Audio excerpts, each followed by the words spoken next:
On the night of June 6, 1992, Springfield, Missouri, was celebrating. It was graduation weekend. Seniors were partying, saying goodbye to high school, and looking ahead to the future. Among them were two best friends, 18-year-olds Suzie Streeter and Stacy McCall. They had plans to spend the night at a friend's house after attending multiple parties. But at the last minute, they changed their minds and decided to sleep at Suzie's home instead. Suzie lived with her mother, 47-year-old Sherrill Levitt, a hairstylist and single mom, who had recently moved into a cozy house on East Delmar Street. What happened next is one of the most baffling missing persons cases in American history. By the next morning, all three women, Suzie, Stacy, and Sherrill, were gone. No break-in, no signs of struggle, no signs of life.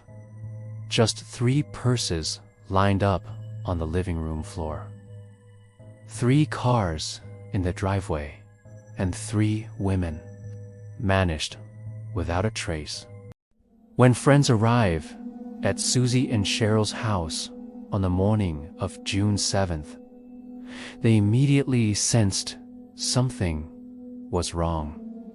Suzie and Stacy had promised to meet them at a water park that morning, but never showed.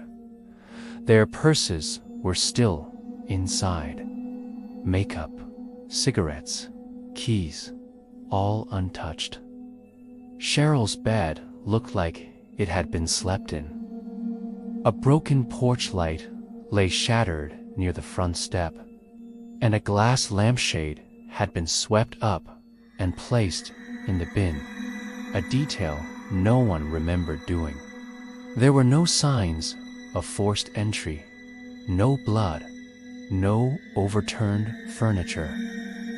But the most haunting clue: the family dog, a small Yorkie named Cinnamon, was inside the house, visibly distressed. Whoever entered that house either knew them or entered quietly enough that not even the dog reacted. Hours passed, then days. Still no sign of them. Detectives feared the worst. In the days that followed, investigators uncovered a disturbing phone call received at the house early that morning, around 2:15 a.m. The call came from an unknown male who made sexually explicit comments.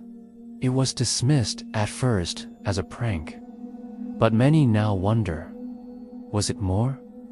As the community rallied, tips poured in. One came from a former prison inmate, claiming the women had been murdered and buried under a local parking garage.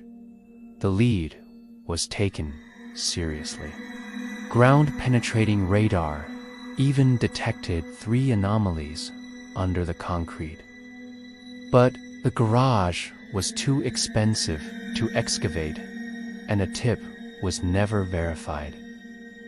To this day, nothing has been dug up. The mystery deepened. With no ransom, no demands, and no contact, police began entertaining darker theories. Had the women interrupted a burglary? Had they been lured out of the house? Or had someone they trusted turned on them? Over the years, several suspects have been considered. One of the most notable is a convicted kidnapper and suspected killer named Robert Craig Cox.